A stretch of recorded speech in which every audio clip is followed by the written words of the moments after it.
ایک بڑا ہی خوبصورت واقعہ، ایک بزرگ ہوئے ہیں حضرت شیخ ابو حفص کاغذی رحمۃ اللہ تعالی علیہ۔ آپ کا جب انتقال ہوا تو چند دنوں کے بعد اپنے کسی دوست کے خواب میں تشریف لائے۔ دوست نے پوچھا کہ کیا احوال ہیں، قبر میں آپ کے ساتھ کیا گزری؟ تو کہتے مجھ پہ بڑا کرم ہوا۔ واقعہ یہ ہوا کہ جب مجھے قبر میں دفن کیا گیا، منکر نکیر، یہ وہ فرشتے ہیں جو سوال کرنے آتے ہیں، بولے وہ فرشتے جب آئے سوال کرنے تو مجھے اٹھا کر بٹھا دیا، سوال پوچھنے لگے۔ اتنے میں اللہ پاک کا فرمان آیا، اے فرشتوں ٹھہر جاؤ، اس بندے کے پہلے گناہ کاؤنٹ کرو، گناہ شمار کرو۔ کہتے میں تو ڈر گیا کہ اتنے گناہ، میرے گناہ جب کاؤنٹ ہونا شروع ہوئے تو ڈھیر لگ گئے گناہوں کے۔ اب اس کے بعد فرشتوں کو حکم ہوا کہ اس بندے نے ہمارے محبوب علیہ الصلوۃ والسلام پر دنیا میں جتنے درود بھیجے تھے وہ درود شمار کر۔ اب فرشتوں نے وہ درود کاؤنٹ کرنا شروع کیا۔ اللہ اکبر، کہتے ہیں خوش قسمتی سے، گناہ تو بہت تھے مگر خوش قسمتی یہ تھی کہ میرے درود میرے گناہوں سے زیادہ نکل آئے۔ فرشتوں کو حکم ہوا حسبکم یا ملائکتی، اے فرشتوں اب اتنا ہی حساب کافی ہے، اذهبوا به الى جنتی، اس بندے کو میری جنت میں لے جاؤ، یعنی اس کی قبر کو جنت کا باغ بنا دو۔ سبحان اللہ سبحان اللہ۔ اے میرے پیارے اسلامی بھائیو، گناہ بے حد ہیں، بہت زیادہ ہے، مگر درود کی کثرت تو کر لینا، توبہ کرتے رہیں، درود پڑھتے رہیں۔ اور درود واقعی ایسا وظیفہ ہے جو ایکچولی گناہوں کو مٹانے والا وظیفہ ہے۔ ایک حدیث پاک ہے، حدیث سنیے تاکہ آپ کو یہ ریئلائز ہو جائے کہ ہم جیسے گناہگار بندوں پر مہربانی کتنی بڑی کی گئی ہے۔ یہ درود ہمیں عطا کر کر نا ہم پر احسان کتنا بڑا کیا گیا ہے۔ قال رسول اللہ صلی اللہ علیہ وسلم، حدیث پاک سنیے گا، اور نسائی شریف کی حدیث ہے، من صلی علیہ صلاۃ واحدۃ صلی اللہ علیہ عشرہ، جس نے مجھ پر ایک بار درود پاک پڑھا اللہ پاک اس پر 10 رحمتیں نازل فرماتا ہے۔ وحطت عنہ 10 خطیئات، اور فرمایا اور 10 گناہ مٹاتا ہے۔ درود پڑھ رہے ہیں، ہر درود پر 10 گناہ بھی کم ہو رہے ہیں۔ پھر فرمایا ورفعت لہ 10 درجات، آقا فرماتے ہیں اور 10 درجات بلند فرماتا ہے۔ ایک گریڈ دنیا میں بڑھانے کے لیے نا بندہ کدھر کدھر فائل لے کے گھوم رہا ہوتا ہے، سر 17 گریڈ سے 18 کرا دیں، 18 سے 19 کرا دیں، کسی طرح 20 گریڈ لگ جائیں، 21 22 کے بعد تو سنا گریڈ بھی ختم ہو جاتے ہیں۔ اسی گریڈ کے چکر میں لوگوں کی دنیا گزر گئی۔ ہر درود پر میرے آقا فرما رہے ہیں 10 درجے بلند ہو رہے ہیں۔ کیوں نہیں پڑھتے درود پاک؟ روز درجے بلند کریں، 10 گناہ معاف ہو رہے ہیں۔ تو سبحان اللہ، وہ ہے نا اعمال نہ دیکھے یہ دیکھا، محبوب کے کوچے کا ہے گدا۔ فرشتوں نے کیا کیا؟ اعمال نہ دیکھے یہ دیکھا، محبوب کے کوچے کا ہے گدا، مولا نے مجھے یوں بخش دیا۔ سبحان اللہ سبحان اللہ۔ تو انشاءاللہ غلامی مصطفیٰ کا اگر دامن ہاتھ میں تھاما ہوگا نا، سرکار علیہ الصلوۃ والسلام کی غلامی ہوگی، درود پاک کی کثرت ہوگی، تو انشاءاللہ خیر ہو جانی ہے۔ اور اللہ کی رحمت ویسے ہی بہت بڑی ہے۔ وہ غالباً مولانا حسن رضا خان صاحب کا شعر ہے نا، تیری رحمتوں سے کم ہے میرے جرم اس سے زائد، نہ مجھے حساب آئے نہ مجھے شمار آئے۔ کیا خوبصورت کاؤنٹنگ پیش کی ہے۔ مولا مجھے اور کوئی حساب نہیں آتا، مجھے یہ نہیں پتا میرے جرم کتنے ہیں، مجھے ایک حساب آتا ہے کہ تیری رحمتوں سے کم ہے۔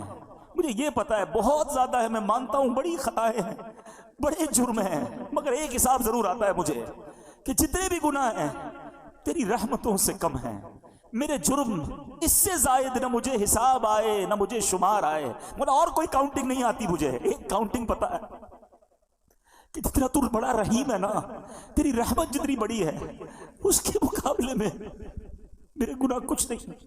اسی کریم سے بھروسہ ہے، اسی رحمان سے بھروسہ ہے۔ بس درود پاک کی کثرت کیجئے، اللہ سے سچی محبت کیجئے، توبہ کیجئے۔ وہ بڑا کریم ہے، وہ رحمان ہے، جو وہ کروڑوں کو بخش رہا ہے تو مجھ جیسے گناہگار کو بخشنا اس کی رحمت کے لیے کیا مشکل ہے۔ اللہ ہم سب کی بخشش فرمائے۔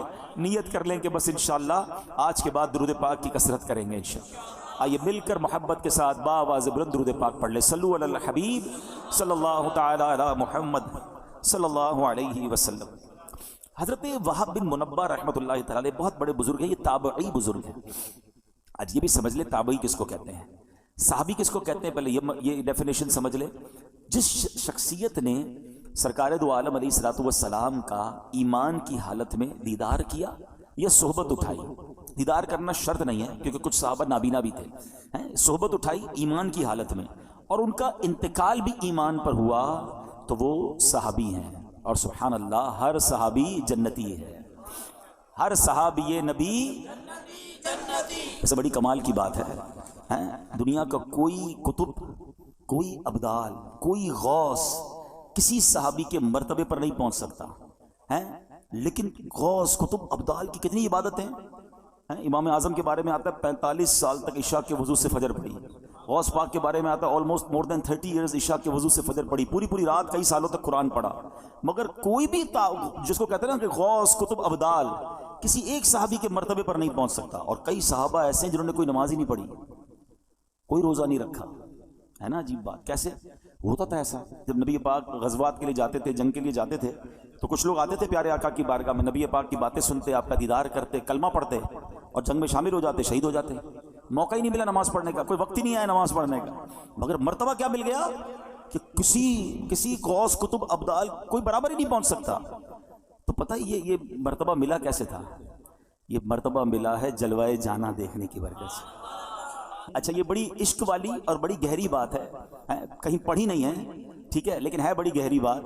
کہتے ہیں کسی کی منہ دکھائی ہوتی ہے، کسی کو دیکھ کر بندہ کہتا ہے آج اس کا دیدار کیا تو اس کو کوئی تحفہ دینا ہے۔ حبیب پاک کے چہرہ انور کی جس نے زیارت کر لی، صرف زیارت ایمان کی حالت میں کر لی اور اس کا خاتمہ ایمان پر ہو گیا، رب کریم نے اس کو انعام کیا عطا فرمایا کہ اس کو صحابی بنا دیا۔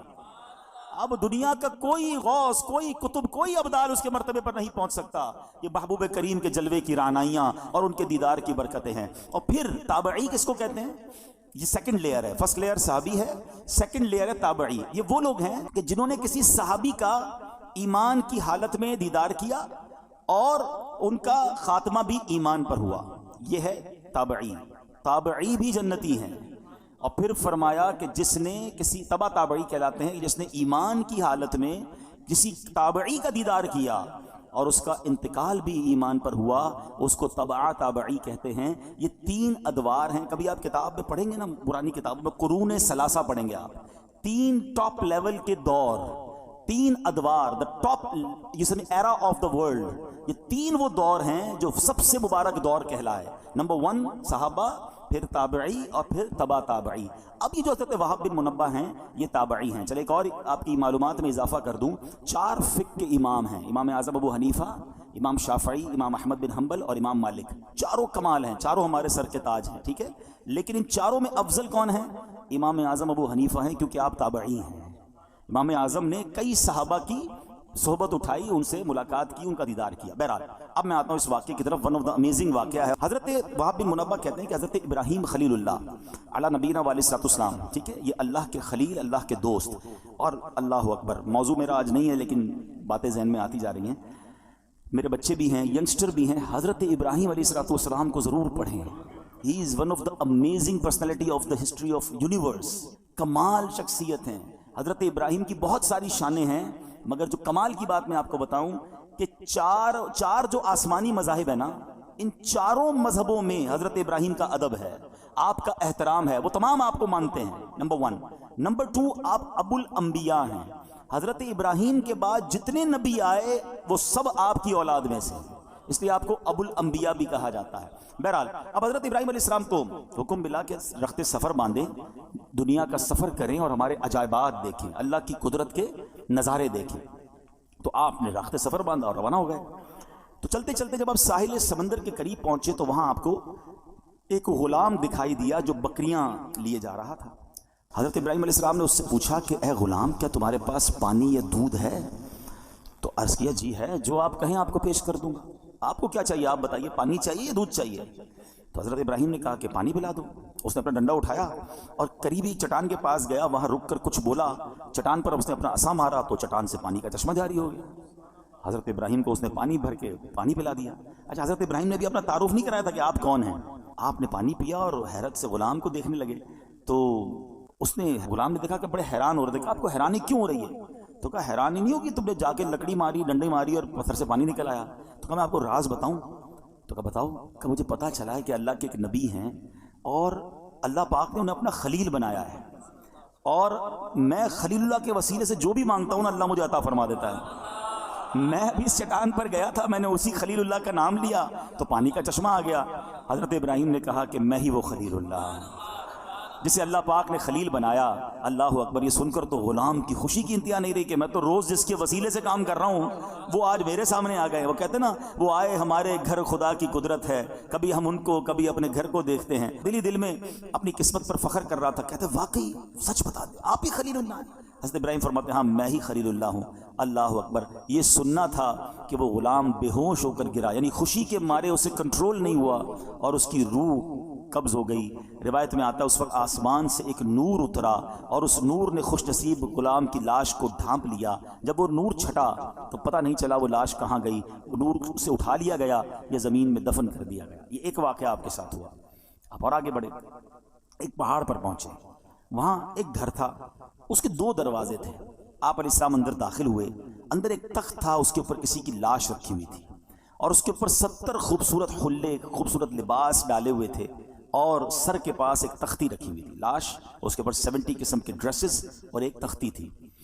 تو حضرت ابراہیم علیہ السلام نے جب اس تختی کو پڑھا تو اس پر پتہ ہے کیا لکھا تھا؟ میں شداد بن عاد ہوں, میں 1000 سال زندہ رہا, میں نے 1000 لشکروں کو شکست دی, میں نے ہی شہر ارم بنایا, مگر افسوس جب میری موت کا وقت قریب آیا تو میری ساری تدبیریں رد ہو گئیں. میں نے دنیا بھر سے ڈاکٹروں کو جمع کیا, کوئی بھی میری موت کو ٹال نہ سکا. بس جس نے بھی مجھے دیکھا اب اسے دنیا کے دھوکے میں نہیں آنا چاہیے. اے لوگو, خود پر دنیا کے دروازے تنگ رکھو. تم اتنی بادشاہت کے مالک نہیں ہو جیسی بادشاہت کا مالک میں تھا. تم اتنا عرصہ زندہ نہیں رہے, نہ رہو گے جتنا عرصہ میں زندہ رہا. تم اتنا جمع نہیں کر سکو گے جتنا میں نے جمع کیا. ہاں ہاں سن لو, دنیا دھوکے باز ہے, قاتل ہے, اپنے طلبگار کے ساتھ کھیل کھیلتی رہتی ہے. یہ عجوبہ دیکھ کر حضرت ابراہیم علیہ السلام واپس تشریف لے آئے. شاعر کہتے ہیں نا, بے وفا دنیا پہ مت کر اعتبار, تو اچانک موت کا ہوگا شکار. موت آ کر ہی رہے گی یاد رکھ, جان جا کر ہی رہے گی یاد رکھ. گر جہاں میں 100 برس تو جی بھی لے, قبر میں تنہا قیامت تک رہے. جب فرشتہ موت کا چھا جائے گا پھر بچا تجھ کو نہ کوئی پائے گا. موت آئی پہلواں بھی چل دیے, خوبصورت نوجوان بھی چل دیے. دنیا میں رہ جائے گا یہ دبدبا, زور تیرا خاک میں مل جائے گا. 2 واقعات, اور ان دونوں واقعات میں ہمارے لیے بہت کچھ سیکھنے کو ہے. پہلا, خوش نصیب, کیسا غلام تھا, کیسا عقیدہ تھا, کیا اللہ کے نبی سے محبت تھی, اور اس عقیدے کی برکت دیکھیں کہ ان کے وسیلے سے جو مانگتا تھا اللہ عطا فرما دیتا تھا. ایکچولی یہ جو دعائیں ہیں نا, ان دعاؤں میں جو مین چیز ہوتی ہے نا وہ آپ کا بلیف کا اسٹینڈرڈ کتنا ہے, لیول بلیف کیا ہے. اس کو محبت اتنی تھی حضرت ابراہیم سے, بھروسہ اتنا تھا اللہ پر کہ میں خلیل اللہ کا وسیلہ جب اللہ کی بارگاہ میں پیش کروں گا اللہ میری مشکلیں ٹال دے گا, میری مصیبتیں حل کر دے گا. اور ایسا ہی ہوتا تھا. اس سے پتہ چلا کہ حضرت ابراہیم علیہ السلام کی شان بھی کیا ہے. اور اس واقعے سے یہ بھی پتہ چلا کہ اللہ والوں کا وسیلہ بارگاہ الہی میں دینے سے بعض اوقات کام ہو جاتے ہیں, اور اس میں کوئی حرج نہیں ہے. یہ تابعی بزرگ واقعہ بیان کر رہے ہیں, اس سے یہ سیکھنے کو مل رہا ہے کہ اللہ والوں کا وسیلہ پیش کر کے اللہ کی بارگاہ میں دعا مانگیں تو دعائیں قبول ہوتی ہیں. بہرحال دوسرا واقعہ جو تھا وہ بڑا ہی عبرت انگیز ہے, ہمارے لائف سٹائل کے حوالے سے وہ بڑا ریلیونٹ ہے. شداد کون تھا؟ بڑے روب و دبدبے والا بادشاہ تھا. یہ غیر مسلم تھا, اور اس کے بارے میں اس نے کیا کیا تھا کہ اس نے جنت کا ذکر سن رکھا تھا غیر مسلم, مگر اسے سن رکھا تھا کہ مرنے کے بعد مسلمانوں کے پاس ایک کانسیپٹ ہے کہ جنت میں ان کو ڈالا جائے گا. تو اس نے کہا میں مرنے کا انتظار کیوں کروں, اور مسلمان کیوں ہوں, میں خود ہی جنت بنا لیتا ہوں. شداد کی جنت دنیا میں مشہور تھی. اس نے کیا کیا, ایک عظیم شہر بنایا. ہم کیا امیجن کرتے ہیں حدیثوں میں نا کہ سونے کی اینٹیں ہوں گی, اس نے لٹرلی سونے کی اینٹوں سے محل بنائے, زبرجد اور یاقوت کے ستون کھڑے کیے, سنگریزوں کی جگہ خوبصورت موتی بچھا دیے, ہر محل کے گرد جواہرات بچھا کر اوپر نہریں جاری کی, طرح طرح کے درخت اگائے. غرض ایسا عظیم شہر بنایا, نہ دنیا میں اس سے پہلے کوئی ایسی سٹی کریٹ ہوئی نہ اس کے بعد کبھی ہوئی. اور جب شہر مکمل ہو گیا نا, یعنی یہ شداد کا واقعہ کوئی افسانہ نہیں ہے, قرآن میں اس کا ذکر موجود ہے. اللہ قرآن میں فرماتا ہے فَصَبَّ عَلَيْهِمْ رَبُّكَ صَوْتَ عَذَابٍ إِنَّ رَبَّكَ لَبِالْمِرْصَادِ, تو ان پر تمہارے رب نے عذاب کا کوڑا برسایا, بے شک تمہارا رب یقیناً دیکھ رہا ہے. اللہ اکبر, اتنی دولت, اتنا مال, مگر ہوا کیا کہ شداد اس شہر میں قدم بھی نہیں رکھ سکا. جب وہ کریٹ ہو گیا، جب اس کی اوپننگ سیریمنی کا وقت آیا، شداد کو بلایا گیا کہ جناب اب آپ نے اس شہر میں داخل ہونا ہے جو آپ نے جنت دنیا میں بنائی ہے، مگر اس سے پہلے اسے موت نے آ لیا۔ جہاں میں ہے عبرت کے ہر سو نمونے، مگر تجھ کو اندھا کیا رنگ و بو نے۔ کبھی غور سے بھی یہ دیکھا ہے تو نے، جو آباد تھے وہ محل اب ہیں سونے، جگہ جی لگانے کی دنیا نہیں ہے، یہ عبرت کی جا ہے تماشا نہیں ہے۔ ایسے کئی واقعات آپ نے بھی دیکھے ہوں گے، اپنی لائف میں دیکھے ہوں گے۔ بڑی تیاری کرتا ہے انسان، بڑی پلاننگ کرتا ہے، ابھی یہاں پہنچنا ہے، ابھی یہ گھر کمپلیٹ کروں گا، ابھی یہ بلڈنگ بنا لوں گا، ابھی بزنس سیٹل کروں گا، ابھی فلاں ملک پہنچ جاؤں گا، اور اچانک اس کی زندگی کا وقت پورا ہو جاتا ہے۔ آپ کو پتہ ہے شب برات جو رات ہے، وہ رات کون سی رات ہے؟ کہ اس رات فیصلے ہونے ہیں، اس رات یہ لکھا جانا ہے۔ جی ہاں، روایتوں میں مضمون ملتا ہے کہ یہ وہ رات ہے کہ جس رات یہ ڈیسیشن لیا جائے گا کہ اگلے سال کس نے مرنا ہے۔ یہ وہ رات ہے جس رات فیہا یفرق کل امر حکیم، قرآن کہتا ہے اس رات میں ہر حکمت والا کام بانٹ دیا جاتا ہے۔ نصف شعبان کی جب رات آتی ہے نا، حضرت عطا بن یسار فرماتے ہیں کہ 15th نائٹ آف شعبان جب رات آتی ہے تو حضرت ملک الموت کو ایک چھوٹی کتاب، ایک صحیفہ دیا جاتا ہے، حکم دیا جاتا ہے اس میں جن کے نام لکھے ہیں ان کی روح اس سال قبض کر لینا۔ یہ ڈیوٹی دے دی جائے گی کہ اس اگلے سال میں کس نے دنیا سے جانا ہے۔ وہ آپ فرماتے ہیں آدمی شادی بیاہ میں مصروف ہوتا ہے، گھر کی تعمیر و ترقی میں لگا ہوتا ہے، جبکہ اس کا نام مردوں کی فہرست میں لکھا جا چکا ہوتا ہے۔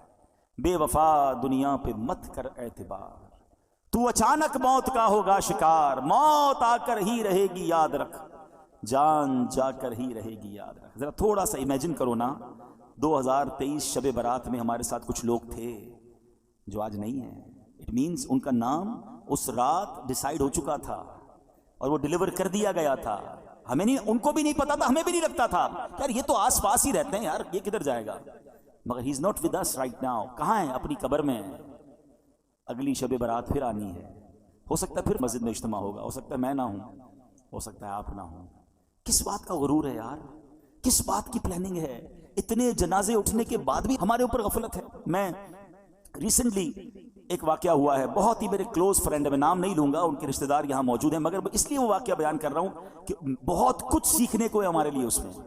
ابھی پچھلے دنوں کی بات ہے، دنیا بھر سے لوگ جرمنی میں جمع ہوتے ہیں، ایک بزنس جو ہے وہ ایگزیبیشن لگتا ہے، ایم ٹیکس ہیں، بڑے بڑے بزنس مین جاتے ہیں وہاں پر۔ اس بار اتفاقاً مجھے بھی جانے کا موقع ملا۔ ہماری نیت بزنس کی نہیں تھی، ہم الحمدللہ یہ نیت لے کر گئے تھے کہ جب دنیا بھر کے بزنس کمیونٹی کے لوگ جمع ہو رہے ہیں تو کیوں نہ ہم، ویسے جرمنی میں دعوت اسلامی کا بڑا کام ہے، تو ہم نے سوچا کہ ہم اپنا دعوت اسلامی کا کام بھی دیکھ لیں گے اور اس ایگزیبیشن میں جا کر بھی اسلام کی دعوت، نیکی کی دعوت اور لوگوں کو اللہ رسول کی بات پہنچائیں گے۔ میرے بہت اچھے وہ دوست بھی تھے، بہت، اگر وہ آج حیات ہوتے تو آج ہمارے اجتماع میں ہوتے، وہ اس مسجد میں بھی اجتماع میں آتے تھے۔ اتنا ہماری، یعنی سمجھ لیں ہماری اس فیملی کا حصہ تھے وہ، ٹھیک ہے نا۔ کیا ہوا اب دیکھیے، مطلب کہاں موت آ سکتی ہے، کیسے موت آ سکتی ہے، آپ ذرا سمجھیے گا۔ اچھا میں اور آپ آج تک جب بھی جہاز میں بیٹھے ہیں ہمیں ایک ہی ٹینشن ہوتی ہے، جہاز گر نہ جائے، ایسا ہی ہے نا، سیٹ بیلٹ باندھ لیں، جہاز جب ببل کرتا ہے تو ہمیں گھبراہٹ ہوتی ہے کہ یار جہاز کریش ہو گیا تو مر جائیں گے۔ وہ جہاز میں بیٹھے، وہ جہاز کریش نہیں ہوا، 200-300 مسافر تھے، سب جرمنی پہنچے، مگر جہاز میں کم و بیش 35,000 فٹ کی بلندی پر ان کی روح قبض ہو گئی۔ وہ جہاز میں تھے، میں جرمنی ایئرپورٹ پہ لینڈ ہوا، مجھے میسج آیا، مجھے یقین نہیں آیا، میں نے کہا اچھا، میسج بھی بڑا عجیب تھا کہ فلاں بھائی کا جہاز میں انتقال ہو گیا اور ابھی کچھ گھنٹوں بعد جرمنی فلائٹ اترے گی۔ میں نے کہا یار جہاز میں انتقال ہوا ہے تو خبر کیسے باہر آ گئی؟ اب تو خیر جہاز میں انٹرنیٹ آ گیا ہے۔ اب میں نے ان کے رشتہ داروں کو تلاش کرنا شروع کیا، ان کے کچھ رشتہ دار بھی جرمنی میں تھے، میں نے ان کو فون کیا، میں بھی ایئرپورٹ پہ ہی ہوں، جرمنی فرینکفرٹ ایئرپورٹ پہ ہی تھا، جہاز سے اترا، مجھے میسج آیا، مجھے یقین نہیں آیا کیونکہ مجھے یہ پتا تھا کہ یہ سارے آ رہے ہیں جرمنی۔ ان کے رشتہ دار کو کال کیا، وہ کہتے ہیں ہمارے پاس بھی خبر آئی ہے اور جہاز سے ہی آئی ہے، لیکن ہم خود بھی شش و پنج میں کہ واقعی ایسا ہو گیا۔ تو میں نے کہا جہاز سے کیسے آ گئی؟ کہا ان کے کچھ دوست ساتھ تھے، انٹرنیٹ انہیں ملا، انہوں نے فوراً میسج کیا، اور اچھا اب فلائٹ کب لینڈ ہوگی؟ تو کہا فلائٹ ابھی 5 گھنٹے باقی ہیں یا 4 گھنٹے باقی ہیں۔ میں بھی انتظار کرتا رہا، بار بار ہم فون پہ رابطے میں رہے، اور جیسے ہی جہاز لینڈ ہوا تو یہ خبر پکی تھی کہ دبئی سے جب جہاز اڑا کچھ گھنٹوں، 1 یا 2 گھنٹے بعد ان کی طبیعت بگڑی، جہاز میں جو بھی فرسٹ ایڈ دیا جا سکتا تھا دینے کی کوشش کی گئی، مگر ان کا وقت پورا ہو گیا، نماز پڑھ کر دبئی ایئرپورٹ پہ بتایا، انہوں نے وضو کیا، اسلامی اپنے دوستوں کو کہا چلو یار نماز پڑھ لیں، انہوں نے نماز پڑھی، ماشاءاللہ نیک آدمی تھے، نمازی آدمی تھے، ہماری محفل و اجتماعات میں آتے تھے، اور جہاز کے اندر ان کا انتقال ہو۔ اللہ پاک ان کی مغفرت فرمائے، ان کے درجات بلند فرمائے، جنت الفردوس میں اعلیٰ مقام عطا فرمائے۔ بہرحال الحمدللہ وہاں دعوت اسلامی کا نیٹ ورک تھا، وہاں پر ان کو ماشاءاللہ غسل کی سنت کے مطابق دیا گیا، اللہ کی رحمت سے نگران شورا وہاں موجود تھے، انہوں نے جنازہ پڑھایا، دنیا بھر کے بزنس کمیونٹی کے لوگوں نے جنازے میں شرکت، دعوت اسلامی کا مرکز فرینکفرٹ فیضان مدینہ میں یہ سب ہوا۔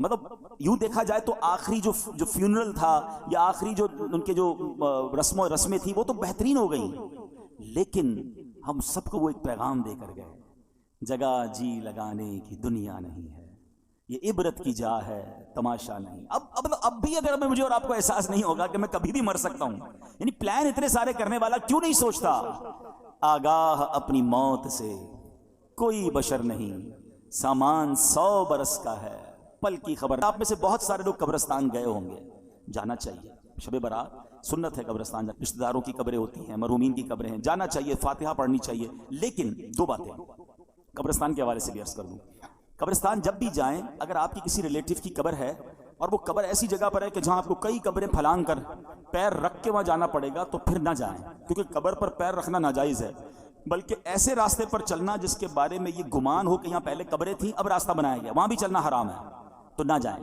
ٹھیک ہے؟ آپ باہر ہو کے فاتحہ پڑھ لیں، انشاءاللہ آپ کی حاضری ہو جائے گی۔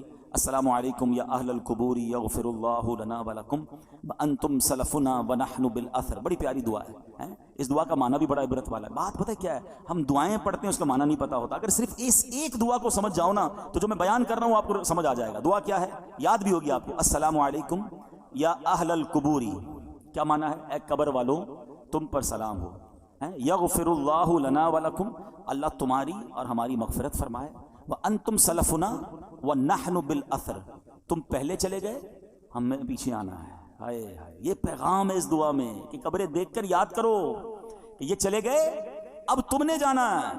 قبرستان جاتے ہیں پھر بھی چہرے پہ ہنسی ہے، پھر بھی انجوائمنٹ ہے، پھر بھی موبائل فون ہے، قبر کی کسی کو تدفین ہو رہی ہوتی ہے نا تو باہر وہاں بیٹھ کے سگریٹ پی رہے ہوتے ہیں، گپے لگا رہے ہوتے ہیں، بزنس کی باتیں کر رہے ہوتے ہیں۔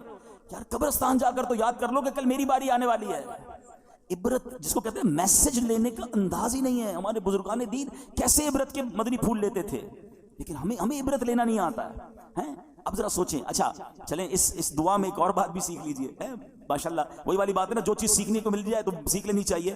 تو سیکھنی کیا ہے کہ اس میں کیا میسج ملا، دعا کیا ہے دوبارہ دہرائیے گا، السلام علیکم یا اہل القبور۔ واہ بھائی واہ، مسئلہ تو حل ہو گیا اس دعا میں، حدیث پاک کی دعا ہے یہ، مشکات شریف میں دعا موجود ہے۔ اے قبر والو تم پر سلام ہو۔ قبرستان میں سارے اللہ کے ولی ہیں؟ بتاؤ نا، سارے صحابہ ہیں، سارے جنتی ہیں؟ ہمیں کیا پتا ہے، شرابی کی بھی قبر ہے، کبابی کی بھی قبر ہے، نمازی کی بھی قبر ہے، نیک کی بھی قبر ہے، گناہ گار، اللہ سب کی مغفرت فرمائے۔ مگر عام مسلمانوں کو حدیث کیا بتا رہی ہے، یا اہل القبور، اے قبر والو تمہیں سلام ہو۔ بڑا سمپل سوال ہے، جب قبر والوں کو یا اہل القبور کہنا دعا سے حدیث سے ثابت ہے، ہم ادھر اگر اللہ کے ولی کو یا غوث اعظم کہتے ہیں تو کیا پرابلم ہے، یا رسول اللہ کہتے ہیں تو کیا پرابلم ہے؟ آپ تو گناہ گار کو یا اہل القبور کہنے کی اس دعا میں اجازت ہے، ہم تو اللہ کے نیک بندوں، اولیاء، صحابہ، اہل بیت کو پکارتے، پتہ نہیں کیوں ٹینشن کریٹ کی جاتی ہے۔ تو یہ چلے ایک مسئلہ بھی میں نے کہا عقیدے کا کلیئر کر دوں۔ ایک بڑی پیاری دعا آج میں نے بھی پہلی بار پڑھی، اس میں بھی کوئی حرج نہیں ہے، علم ہر بندہ سیکھ رہا ہوتا ہے۔ اور دعا کیا ہے، بسم اللہ الرحمن الرحیم، اللہم رب الاجسادی البالیتی والعظامی النخرتی التی خرجت من الدنیا وہی بکا مؤمنۃ ادخل علیہا روحا من عندک وسلاما منی۔ اب اس کا پہلے ترجمہ سنیے گا پھر میں اس کی فضیلت بتاؤں۔ اے اللہ، اے گل جانے والے جسموں اور بوسیدہ ہڈیوں کے رب، جو دنیا سے ایمان کی حالت میں رخصت ہوئے تو ان پر اپنی رحمت فرما اور ان کو میرا سلام پہنچا دے۔ اچھا، یہ دعا جو ہے اس کی جو فضیلت ہے شرح الصدور میں ہے کہ جو بندہ قبرستان میں داخل ہو کر یہ دعا پڑھے تو حضرت آدم سے لے کر دعا پڑھنے کے وقت تک جتنے مسلمان فوت ہوئے یہ سب دعا پڑھنے والے کے لیے دعائے مغفرت کریں گے۔ یعنی اربوں مسلمان جو دنیا سے چلے گئے، اس کیونکہ ہم نے سب کے لیے دعا کر دی نا، تو وہ مردے بھی جو دنیا سے چلے گئے، پردہ فرما گئے، وہ ہمارے لیے دعا کریں گے۔ تو یہ شرح الصدور بڑی کمال کی کتاب ہے، امام جلال الدین سیوطی شافعی رحمۃ اللہ تعالی لکھی، اور انہوں نے اس میں یہ دعا لکھی ہے۔ دیکھیں جہاں ثواب کا موقع ملے، جہاں برکت کا موقع ملے اسے اچیو کرنا چاہیے. فوراً ہی اگر کوئی اسکیم آتی ہے، فلاں بورڈ آتا ہے کہ یار یہاں یہ بار کیا آج کل کہتے ہیں وہ کوڈ یوز کر لو تو آپ کو اتنا % ڈسکاؤنٹ مل جائے گا، بندہ فوراً کوڈ نوٹ کر رہا ہوتا ہے، فوراً پکچر کھینچ لیتا ہے کہ یار یہ والے کوڈ سے یہ والی ویب سائٹ پہ فائدہ ہوگا. میں بھی چھوٹا سا کوڈ ہی بتا رہا ہوں بھائی، اور علماء کرام اور بزرگان دین کی اس کتابوں سے بتا رہا ہوں کہ اس کو پڑھ لو قبرستان میں جا کر، اور دعا ہی ہے نا، اس میں حرج تو کوئی نہیں ہے، تو سب جانے والوں کے لیے دعا ہے. تو بہرحال اللہ کرے کہ ہم اس طرح نیکیاں کمانے کا بھی ہمارے اندر شوق پیدا ہو جاتا. تو بہرحال آج ہماری جو گفتگو چل رہی تھی کہ ہمیں اپنی قبر کی تیاری کرنی ہے، اپنی موت کی تیاری کرنی ہے. شب برات جو ہے نا وہ ہمیں بہت کچھ درس دیتی ہے، اور پھر سب سے زیادہ ہمیں اس بات پر غور کرنا ہے کہ ہمیں اللہ کے خوف کو دل میں پیدا کرنا ہے. حضرت ابوبکر صدیق رضی اللہ، میں آپ کو ان کا واقعہ سناتا ہوں. آپ سے بڑا کون سا صحابی ہے؟ آپ سے بڑھ کر کس کے جنتی ہونے میں شک آپ کر سکتے ہیں؟ نہیں، آپ تو قطعی جنتی بھی کیسے ہیں کہ نبی پاک کی زبان سے جنت کی بشارت سنی، بلکہ کتنی بار بشارت سنی. پیارے آقا علیہ السلام نے ایک بار پتہ کیا فرمایا؟ دیکھیں کیسا پیار ہے. ایک بار نبی پاک تشریف لائے صحابہ کرام میں، سیدھے ہاتھ میں صدیق اکبر رضی اللہ تعالیٰ کا ہاتھ ہے، بائیں ہاتھ میں حضرت عمر فاروق کا ہاتھ ہے، اور تشریف لائے اور آ کر فرماتے ہیں آج دیکھ لو جیسے آج آئے ہیں محشر کے دن بھی ایسے ہی آئیں گے. کیا ساتھ ہے. اچھا پھر ایک اور ایمان افروز بات بتاؤں، چلیں یہ بھی بہت سیکھنے کو ملے گا آپ کو.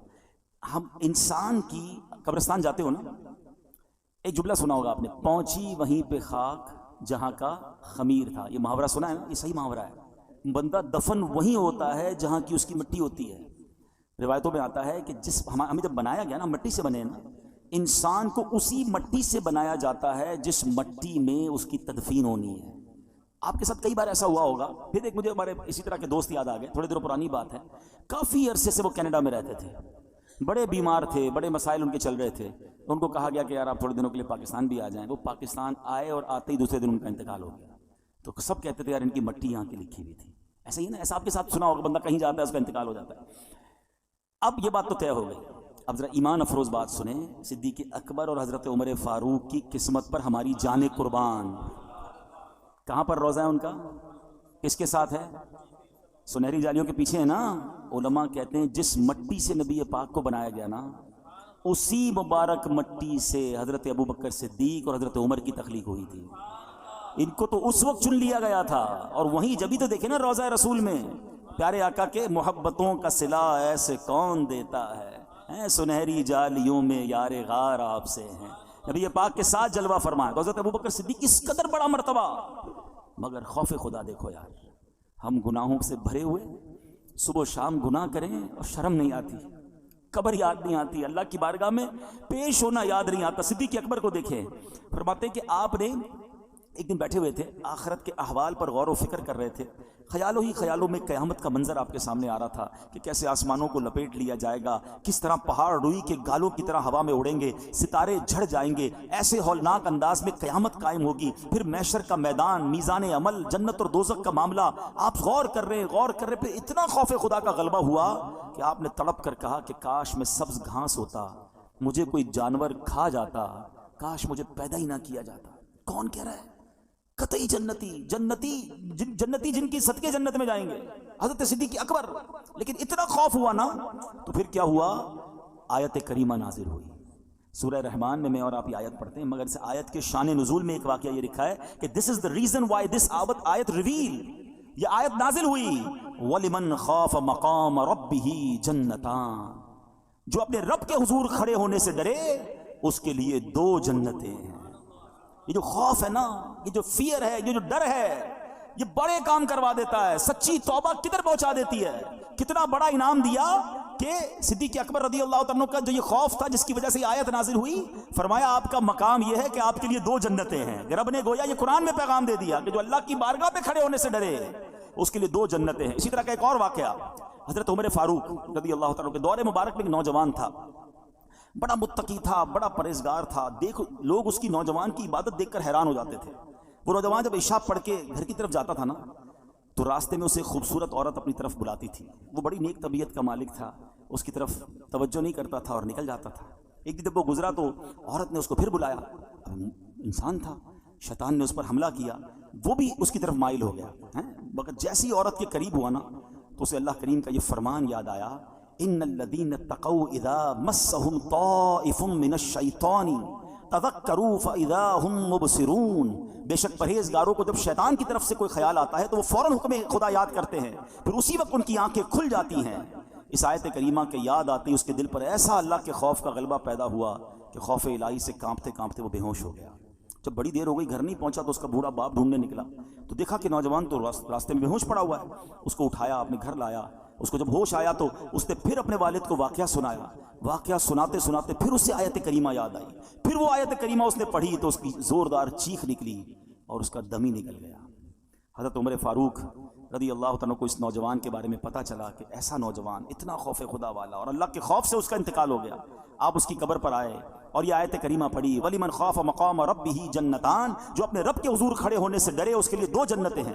حضرت عمر فاروق جب یہ آیت پڑھی نا تو قبر میں سے اس نوجوان نے جواب دیا، اے امیر المومنین، میرے رب نے بے شک مجھے 2 جنتیں عطا فرما دی ہیں۔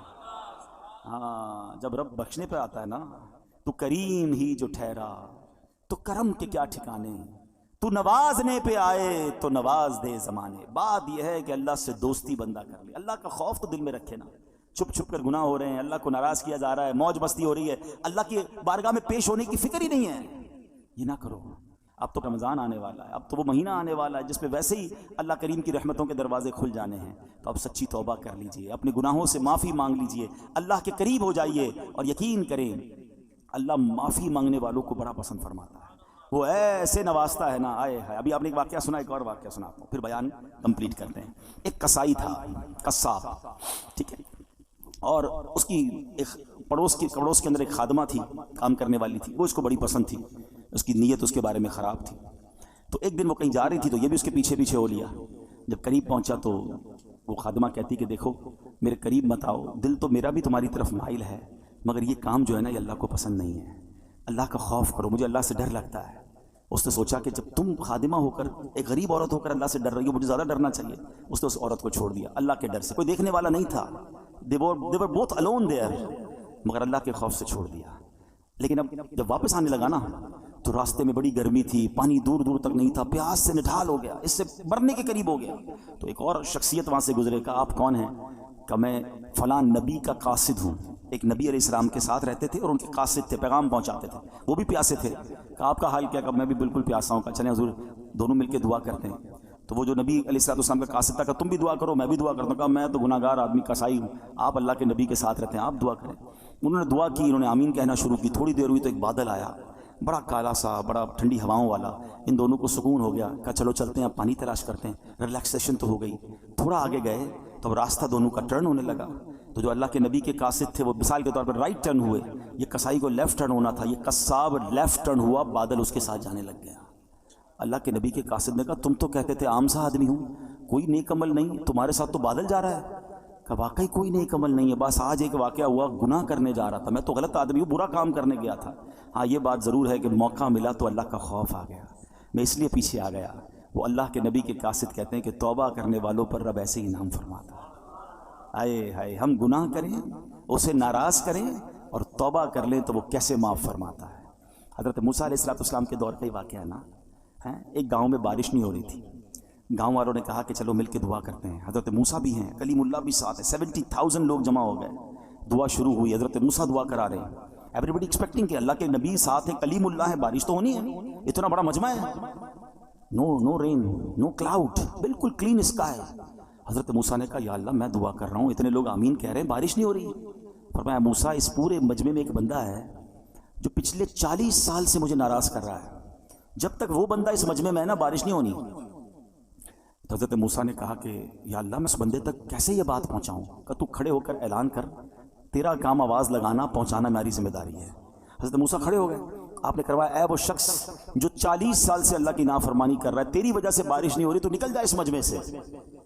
اب وہ بندہ تو تھا اس کے اندر، اب وہ کبھی دائیں دیکھے کبھی بائیں دیکھے کہ شاید کوئی کھڑا ہو جائے گا، شاید کوئی نکلے گا، کوئی نہیں نکلا۔ وہ سمجھ گیا بات میری ہو رہی ہے۔ اب وہ سوچنے لگا کہ میں کھڑا ہو گیا تو پورے شہر کو پتہ چل جائے گا کہ میں ہی وہ گناہ گار ہوں۔ اس نے پتہ کیا کیا، چادر اوڑی اور اللہ کی بارگاہ میں کہتا ہے یا اللہ آج ذلیل ہونے سے بچا لے، میں ہی وہ شخص ہوں، مانتا ہوں میں نے بڑے گناہ کیے، مگر مولا آج میں ذلیل ہو جاؤں گا۔ لاجیکلی بتاؤ اس کا ذلیل ہونا بنتا تھا کہ نہیں؟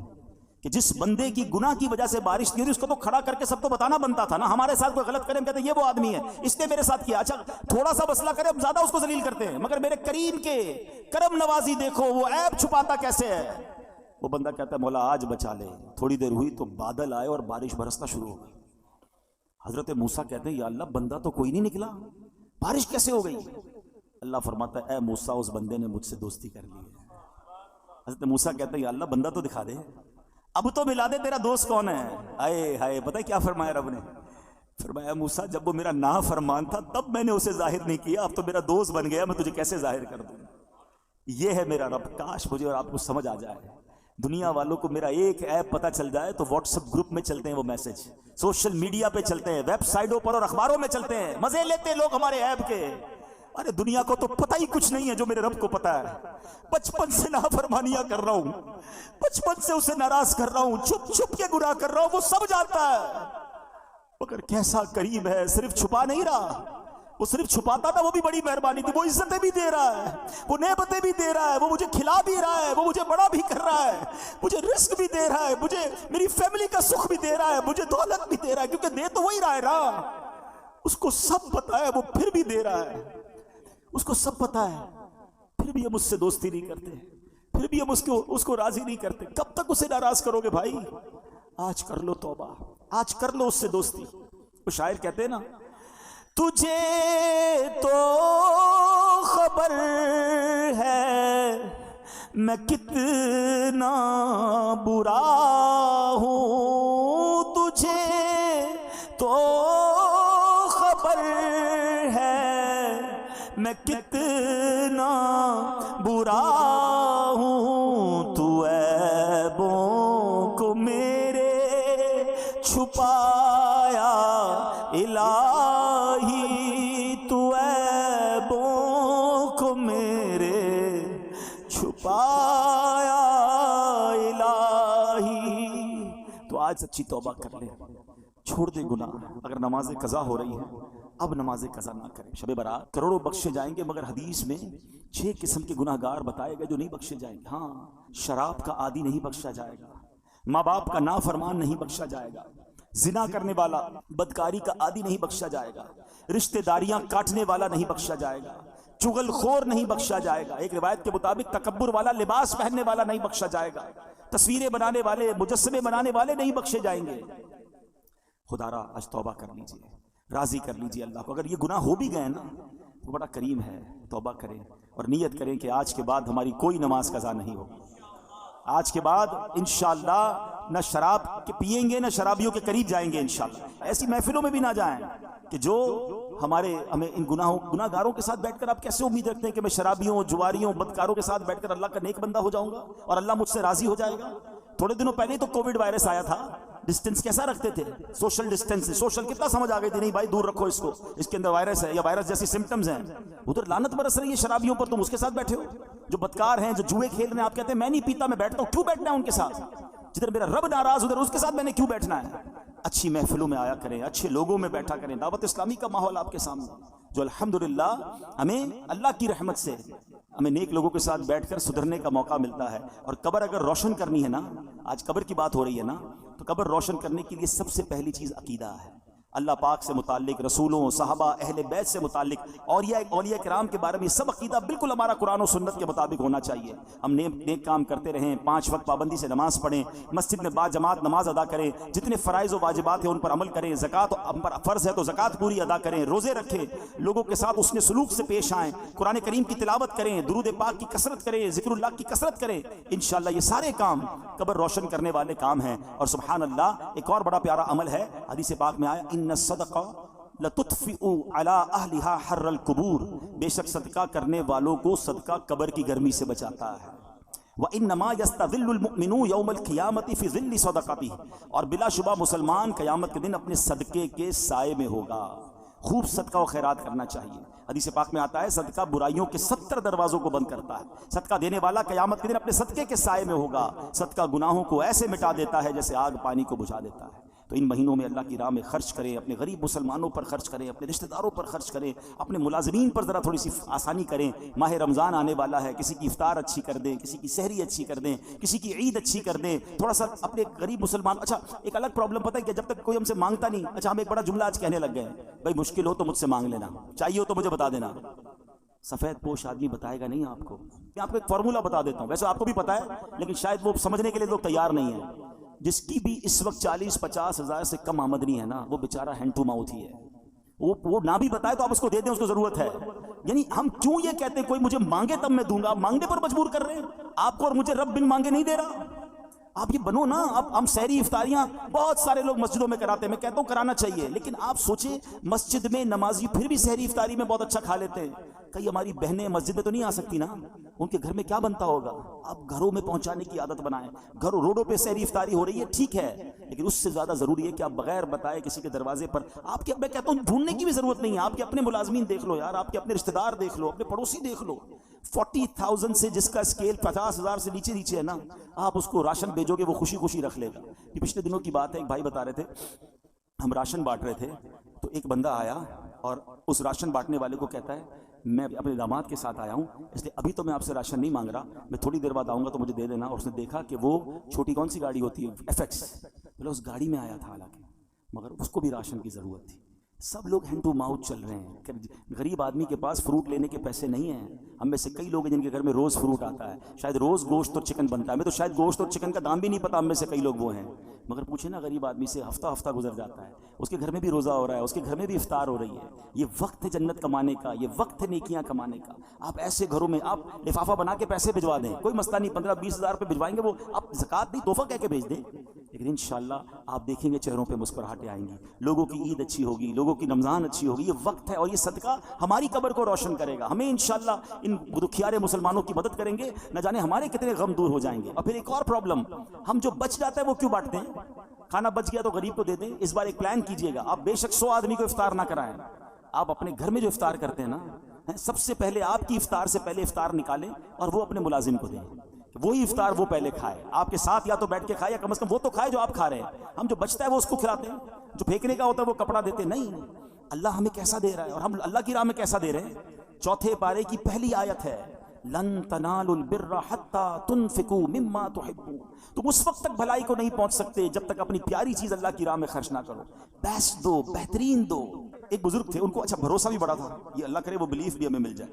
وہ کہتے ہیں کہ ان کے گھر میں کوئی فقیر آیا پیسے لینے کے لیے، تو اپنی زوجہ کو کہا کہ کچھ ہے، تو اس نے کہا 4 انڈے ہیں، صرف کھانے کے لیے 4 ہی انڈے ہیں، 4 دے دو۔ 4 دے دیے۔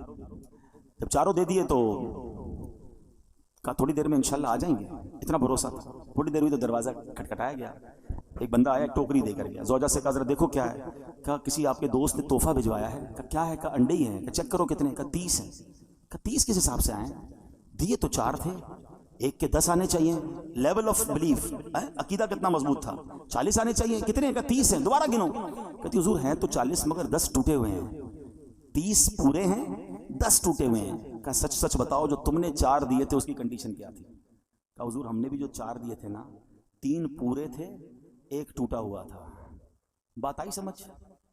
پورے دو گے پورے ملیں گے، ٹوٹے دو گے ٹوٹے ملیں گے۔ اب سمجھ جاؤ دیتے کیا ہو، بچا ہوا ہے پھینکنے والا، وہ اللہ کی راہ میں دینا ہے، پھر کیا ایکسپیکٹ کرو گے؟ ارے دو نا دل کھول کے، بہترین سب سے اچھا اللہ کی راہ میں دو۔ دوبارہ جملہ یاد کر لو، پورے دو گے پورے ملیں گے، ٹوٹے دو گے ٹوٹے۔ ہم تو جو بچتا ہے وہ اللہ کی راہ میں دینا ہے، بلکہ اتنا پتہ نہیں دنیا سے محبت اتنی ہو گئی ہے۔ ابھی اگر مسجد کے لیے اعلان ہو نا چندہ دیں، چلو سخاوت کا آج ذہن بن بھی گیا، بھائی 100 روپے دینے، 500 روپے دینے، پرس نکالا، 2 100 کے نوٹ ہیں، ایک کڑک والا ایک پرانا پھٹنے والا۔ سچ بتاؤ مسجد کے ڈبے میں کون سا ڈالتے ہیں؟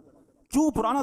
نیا والا 102 کا نہیں ہے، وہ بھی 100 کا ہے، اللہ کی راہ میں دینا نا، وہ یار یہ والا دے دو یار، یہ نکالو، کمال ہے یار۔ اپنے بچے کے لیے برانڈڈ چیز لینی ہے، اللہ کی راہ میں پھینکنے والی چیز لینی ہے۔ اللہ دل دیکھتا ہے، اللہ کو تھوڑی چاہیے ان چیزوں کی، اللہ کی بارگاہ میں تھوڑی جاتی ہے میری چیزیں، وہ دل دیکھ رہا ہے کہ یہ بندہ جب بھی میری راہ میں خرچ کرتا ہے جو اس کے کام کا نہیں وہ خرچ کرتا ہے، کہیں ایسا نہ ہو کہ اپنی رحمتوں کو وہ روک لے۔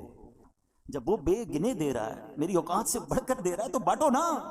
بھائی زکوٰۃ پوری ہو گئی، بھائی ہم نے حساب کر لیا اب اور نہیں دینے، ارے بھائی نیکی کا کام ہے دے دو، کوئی بات نہیں، اللہ بھی تو دے رہا ہے۔ زکوٰۃ سے اوپر دینا منع تو نہیں ہے، صدقہ دینا منع تو نہیں ہے، تو خرچ کیا کریں. اللہ پاک ہمیں عمل کرنے کی توفیق عطا فرمائے. رب کریم ہم سب کی مغفرت فرمائے, ہمارے گناہوں کو معاف فرمائے, ہمارے ماں باپ کو بخش دے. بس اللہ سے یہ دعا ہے ہمیں درازی عمر بالخیر عطا کر دے, ہمارے رزق میں برکت عطا فرما.